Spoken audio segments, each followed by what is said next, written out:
Hello, adventurers. I'm glad you're here. Let me tell you, I could really use your help on this. You see, in every inventor's career, there comes at least one challenge that seems insurmountable. Such is the challenge that I am now facing, and I could really use some input and face one of my greatest challenges.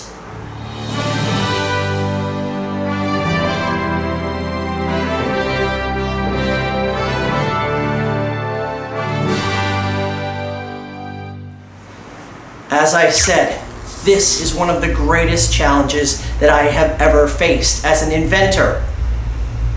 I've done designs, I've done sketches, I've measured and remeasured, I've done prototypes, and I'm still just baffled by it. What I'm talking about, of course, is coming up with the perfect cardboard hat for me. It's been a challenge, and I have done my research. So far, I have seen a lot of hats that are made out of tan-colored corrugated cardboard.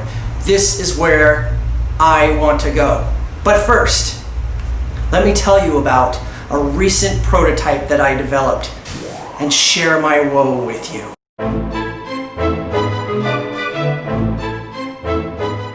I began my pattern pieces, drawing them out very evenly. You'll see how they fit together. The bottom curve is created so that the front of the brim and the back will point downward and the sides of the brim will point upward. Also, I decided that I would cut pattern pieces just for one side and then flip the pattern over. Each piece has been numbered, so I will know where it fits together. Now this is where I am tracing the pattern pieces onto the poster board. Tracing the tabs. The long, thin tabs at the top are going to connect to the top of the hat. The shorter tabs, which are only about a ½ inch long, are going to connect all of these side facets. I'm calling them facets because as these different pieces fit together, you'll see that it does kind of have almost a diamond shape to it, which is kind of neat and man-made looking. Since with poster board I wasn't going to be able to create those smooth curves that you would see on a cloth hat. So as I'm tracing each pattern piece, I also write the number of the pattern piece at the top of the section that I've just drawn, so I'll know where all these sections fit together. It was rather time-consuming, but I think in the end, the result was very good.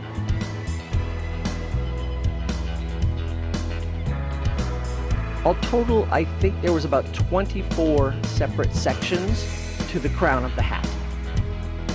I've come up with all kinds of interesting twists on how to trace out these pattern pieces.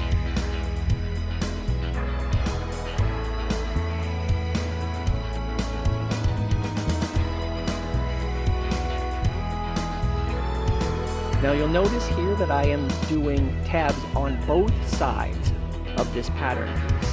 That will be the very front of the hat. This is where all the pieces will join. But only that one piece, that front piece, has tabs running along both sides. Now cutting out all the tabs, again, rather time consuming. Listen to some music that you like to help pass the time. Alright, cutting out the long pointy tabs at the top.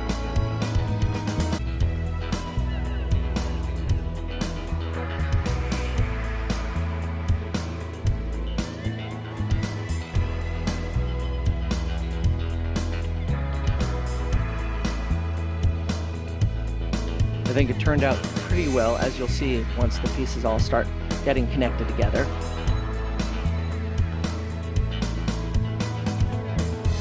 Now I'm going to use my thumbnail to help me make a very smooth crease where those tabs have to fold.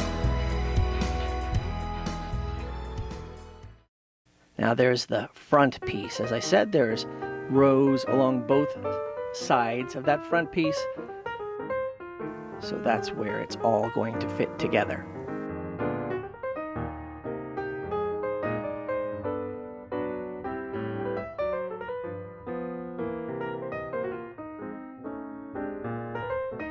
Now once I've laid down all the pieces and I see that they look like they're going to work all right, then I can start putting the glue on.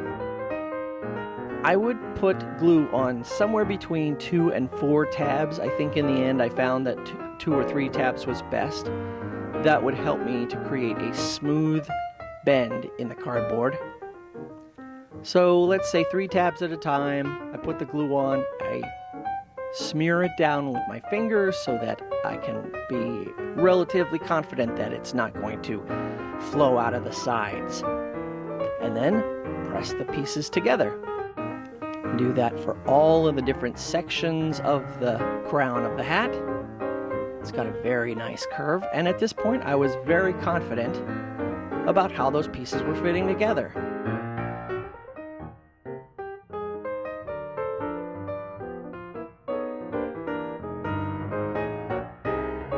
And this is how it's going to look when the tabs are all sticking out.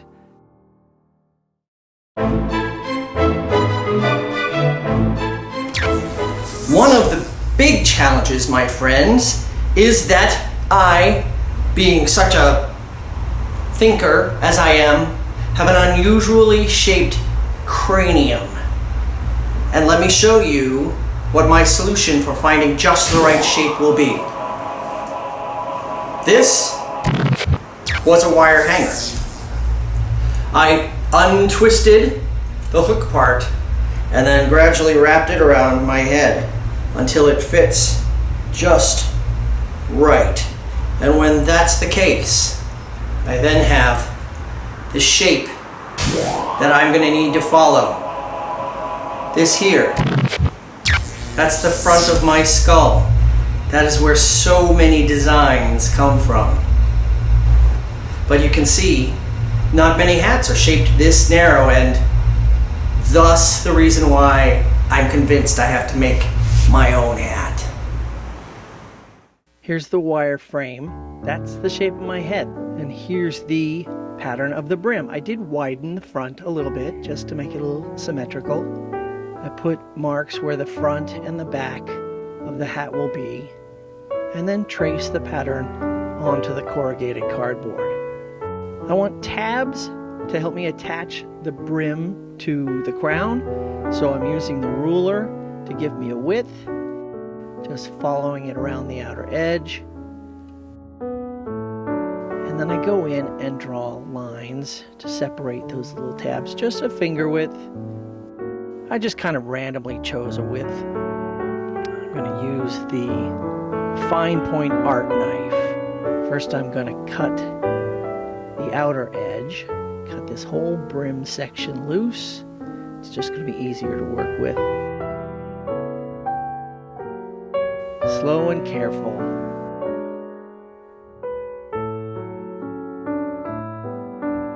There you go, that's the outside of my brim. Now I'm going to cut the inside circle out. Now those tabs are going to help me attach the crown to the brim. So I want to cut them separate so that I can bend them up, and they will be inside of the crown. Using your thumbnails will help you bend the tab right on the line. I made a lot of small, sort of narrow tabs so that I could get a nice curve. How does it look? Gotta make sure that it fits on my head.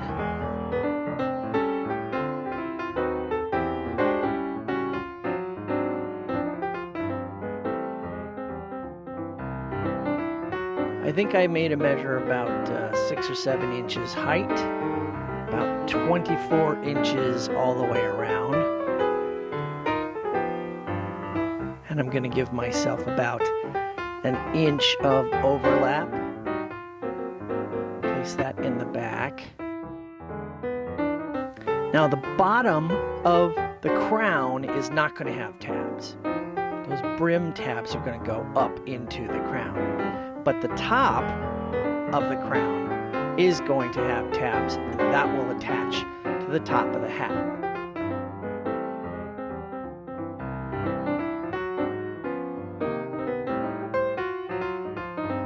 Here's a little trick I have with the metal ruler where I sort of put an indent along that line so it's easier to fold right on the line where I want those tabs to be. Folding it outward toward the brown. The brown is going to be the outside of the hat, and then fold it back inward. Again, I need to cut tabs that are going to connect the sides to the top and the brim. At first, I just cut about 1/2 inch sections. I'm actually following the ribs of the corrugated cardboard, about 2 ribs each. Now I'm going to start bending the corrugations to create a complete round shape, as smooth as I can get with corrugated cardboard. At this point, I was using a metal ruler to help me get those difficult edges. It helped a lot, but you do have to press it in the middle.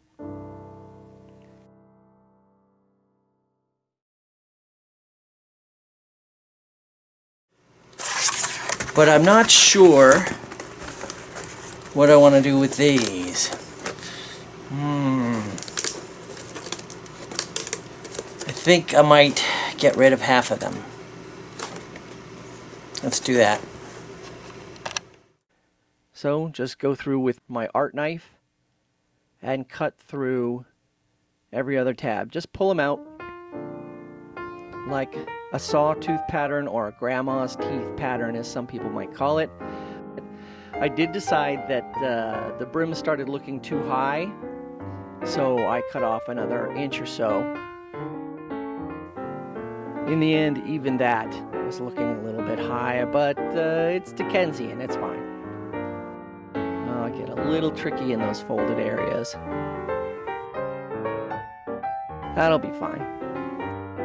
Now I have all my tabs for my brim, so again I'm going to glue 2 at a time. This time I'm using hot glue. It's the fastest thing to set everything in place, and I will go in later and reinforce those tabs. So I do a dot of hot glue on 2 tabs, push them up, and then hold them with a hand on the front and the back of the piece of cardboard I'm using for the sides. Now I've got my pattern for the brim. I'm going to trace the inside, and that's going to be the top of my hat. Again, it's okay to use scissors when you're cutting this cardboard.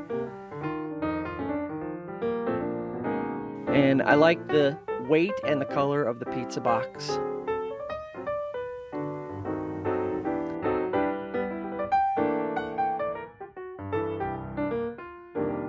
But since it's got printing on one side and it's sort of a glossy surface, I'm going to sand it so that the glue will attach better.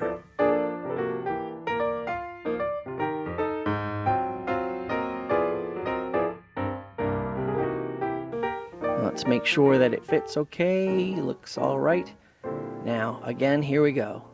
Putting glue on 2 tabs and then setting the top of the hat and holding inside and outside. All right, now all the tabs are attached. There's a little bit of a space. Actually, that might be nice so that my head can breathe a little bit. Now I'm using Elmer's glue, and I have cut another disc out of poster board that will fit on the inside of the hat to cover the tabs. It looks much better this way.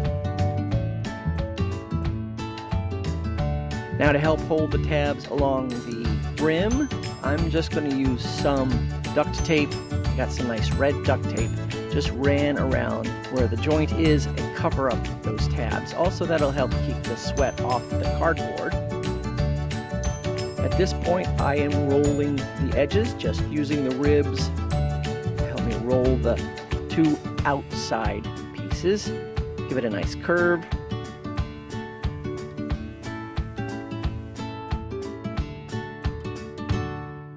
All right, so the hat is finished. Looks pretty nice. I actually might cut another piece of corrugated cardboard to use as a hat band. Hat design number 2. Top hat with straight sides. Let's see how it looks. The fit is very good. The turned up sides on the brim are very good. But as you can see, it's a bit on the tall side. I'm over 6 feet tall. I don't know that I need anything stretching me further. Back to the drawing board.